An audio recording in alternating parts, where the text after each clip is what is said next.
It's a fantastic feeling. You know, it's always good to see something that you manifest and work so hard to come into fruition. So, I mean, we've been talking about that since we've all came back in January, you know, doing winter workouts, transition to the summer, going to fall camp. We've been talking about undefeated at home. That's always been a goal for ours. So it felt really good finally being able to accomplish that. So, you know, you play meaningful football in November when you could go undefeated at home. 4 picks for the defense today.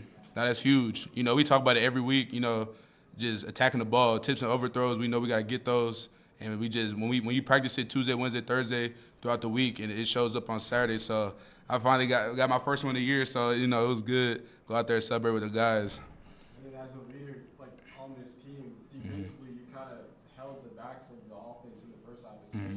Just how was that for you guys? You know, we just trust our keys, tips and keys, and reminders that we get from Coach Dubin.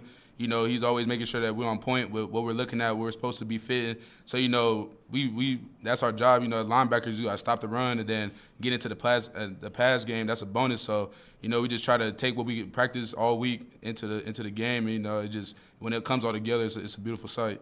And then you talked about the running game. So last week, obviously, Chapman. What was going into the game? How are you going to stop him? You know, we just always, every time we watch on film, we just got to make sure that we doing what we're supposed to be doing every single play. You know, as backers, just making sure that we fend off the D lineman, and then you know every time we watching film, we just making sure we seeing what their favorite runs are, what kind of tendencies they have. You know, their tight ends are a huge part of their game in the run and pass game, so we had to make sure that we were on point with those. They had some really good athletes, so we just had to minimize those explosive plays.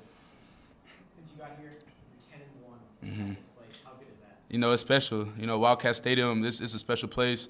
You know, every time we step in, it's a different energy. You know, it's calm, it's cool. Even when things feel chaotic, they never get out of hand. So, you know, 10-1 in my career at home, you know, we fighting to get another one, possibly in, you know, first round. But we can't look too far into that. We got to just take every day, one day at a time. But, you know, 10-1, we'll take it right now. Yes, sir. You had the interception, a big diving ball almost over your head. Can you walk me through that play? Yeah, you know, we've been talking about it all day. You know, Coach Patterson, he told me right before the drive started, he said, go get you a pick.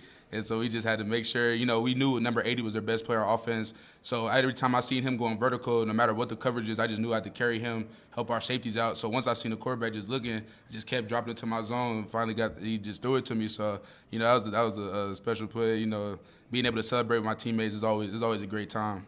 Celebrate your teammates, Dorian, the senior with you. Yeah. A pick six and then just another interception. Yeah. What do you say about that? No, that guy's a baller. You know, he came here with Coach Patterson's first recruiting class. You know, he stuck it through. You know, being able to see him mature, just overall increasing his game, his football IQ. You know, he loves the game of football, and it's showing. You know, he came from Oklahoma University. You know, just being able to come in here and just be an impact immediately. You know, those are guys that we lean on when things get hectic. We just look to him, and you know, he keeps us all riled up. He always has a smile on his face. That's one thing that we love about him. He's always high energy, very positive, and he's a great piece of this defense. We just gotta take it one play at a time. You know, not get too riled up, not fall into that kind of dull, you know, kind of just nonchalantness. We just gotta come out firing on all cylinders. You know, every time we do that, the product is what it is. So we just gotta make sure that we bring that energy and that passion to every single play, and just make sure that we don't do anything self-harming, and that we do everything in our power to go and win both these games. Yes, sir. Appreciate y'all. Thank you. Yes, sir.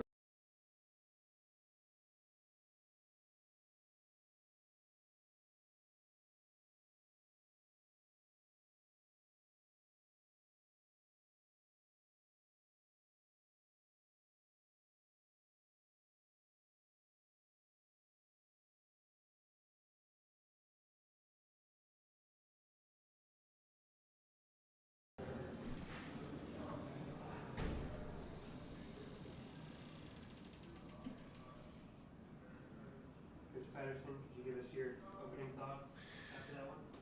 Yeah, again, we recognize 19 individuals, and probably the more importantly than what they've done on the field for our football program, I'm excited that those 19 young men that we recognize today, they've either graduated, they're set to graduate December the 13th, or they'll be graduating in May. So that to me is what it's really all about. It's what college football is all about, to use your God-given ability to be able to go and earn an education. And, so I'm very proud of all those young men, and I look forward to watching them grow as young men into grown men, and what kind of husbands and fathers, and just what kind of people they're going to become. Because, we talk to them a lot about, taking the faith component, the discipline component of our football program, and carry that into your everyday life.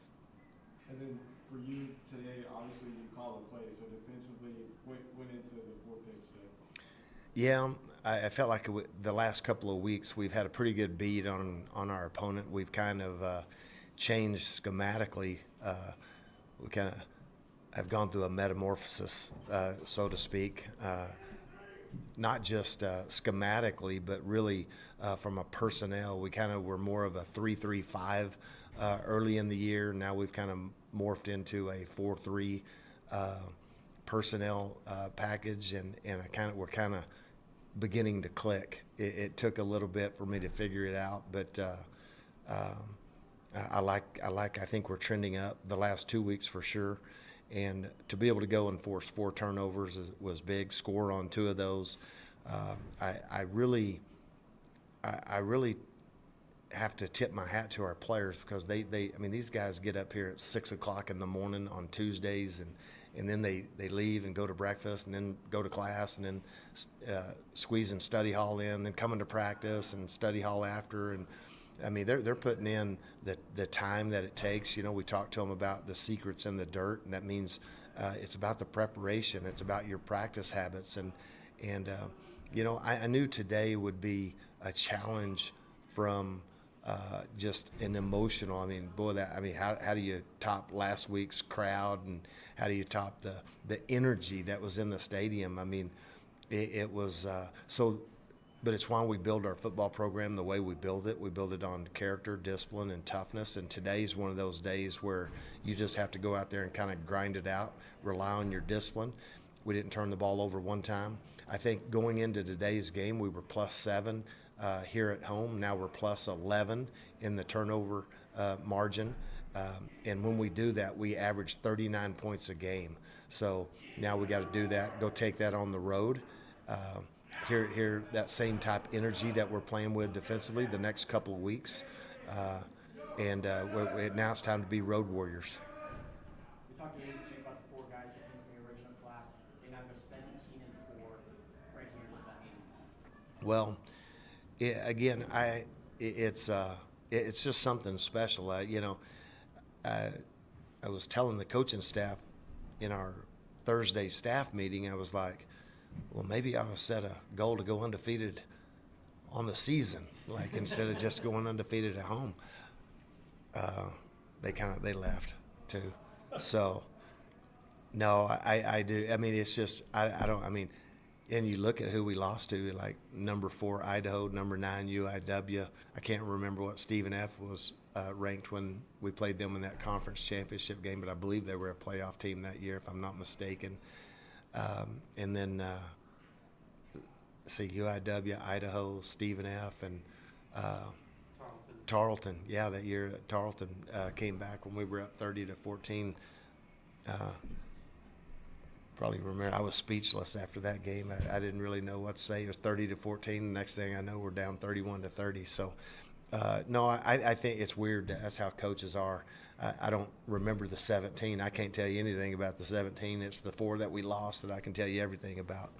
But it's a player's game, and man, they really enjoy playing here in Wildcat Stadium, and there's just a comfort level, and hats off to our players.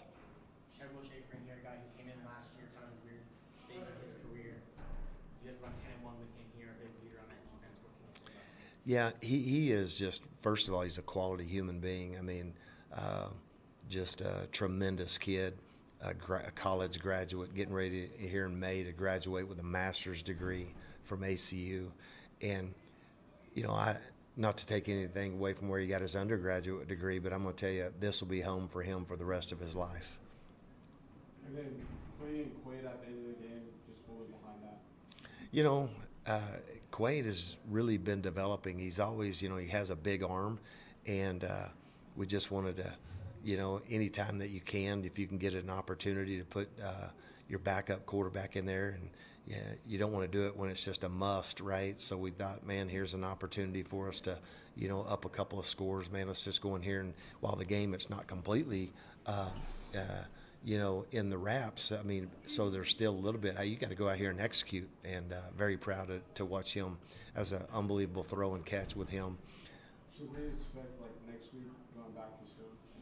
Oh yeah, like I mean, Stone's brought us to where we are right now, and you know, we've got to just continue it. When we protect the ball offensively, and we take it away on defense. I mean, you look at our 2 road losses with our FCS opponents. We had 4 turnovers one game, a pick 6. We had 3 turnovers the other with a pick 6. When we protect the football, we're hard to beat, and we've done that in our home games all year long. We've done it at West Georgia. Now it's time we got to go and do that on the road twice.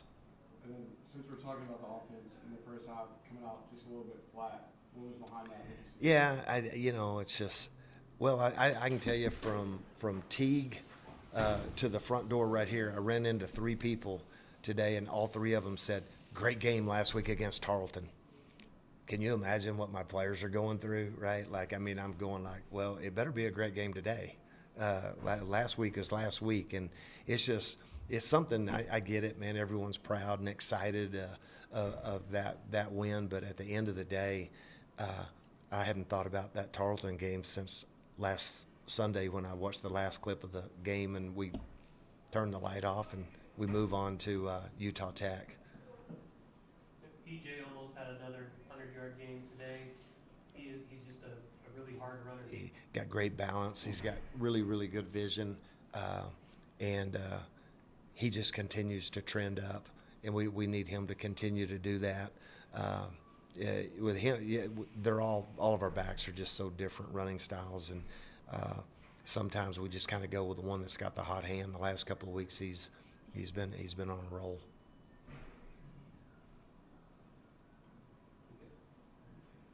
Thanks, Coach. Perfect. Thank you, guys. Good job.